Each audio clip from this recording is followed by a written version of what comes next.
ஒரு காலை பொழுது, அந்த காலை பொழுதிலே ஸல்லல்லாஹு அலைஹி வஸல்லம் ஒரு கருப்பு போர்வையை போத்திட்டு இருந்தாங்க. அந்த சமயத்துல ஹசன் வந்தாங்க, சின்ன பிள்ளை ஹசன் ரலியல்லாஹு அன்ஹு வந்தாங்க. அந்த போர்வைக்குள்ள அவங்களை இழுத்துக்கிட்டாங்க. அந்த போர்வைக்குள்ள அவர்களை இழுத்து கொண்டார்கள். சற்று நேரம் போனது, சையதுனா ஹுசைன் ரலியல்லாஹு தஆலா அன்ஹு அவங்க வந்தாங்க. அவங்களையும் அந்த போர்வைக்குள்ள என்ன செஞ்சுக்கிட்டாங்க, இழுத்துக்கிட்டாங்க. இன்னும் கொஞ்சம் நேரம் போனது, சையதத்துனா ஃபாத்திமா நாயகி ரலியல்லாஹு தஆலா அன்ஹா அவங்க வந்தாங்க. அவங்களையும் உள்ள கொண்டு வந்துட்டாங்க. அதுக்கு பிறகு அலி ரலியல்லாஹு அன்ஹு வந்தாங்க, அவங்களையும் கொண்டு வந்தாச்சு. இப்ப 4 பேர் ஸல்லல்லாஹு அலைஹி வஸல்லம் சேர்ந்து 5.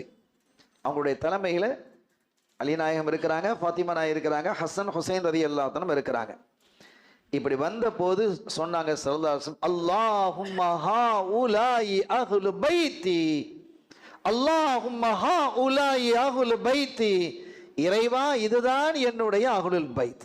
அல்லாஹுல் பைத்னு சொல்றான்ல, சொல்லிட்டு ஃபஅத்ஹிப் அன்ஹுமுர் ரிஜ்ஸ வதஹிர்ஹும் தத்ஹீரா, அந்த குர்ஆன் வசனத்துடைய இதை சொல்றாங்க, இவர்களை விட்டு எல்லா அசுத்தத்தையும் நீ நீக்கி இவர்களை நீ பரிசுத்தப்படுத்துவாயாக என்று கண்மணி நாயகம் ஸல்லல்லாஹு அலைஹி வஸல்லம் அவர்கள் சொன்ன இந்த செய்தியை, நடந்த இந்த நிகழ்வை ஆயிஷா சித்திகா ரலியல்லாஹு தஆலா அன்ஹா அவர்களும் அறிவிக்கிறாங்க, சையதத்துனா உம்மு சலமா ரலியல்லாஹு தஆலா அன்ஹா அவர்களும் அறிவிக்கிறாங்க. அப்ப இந்த இதுல இருந்து அஹ்லுல் பைத் யாருங்கிறது நமக்கு தெளிவாயிடுச்சு.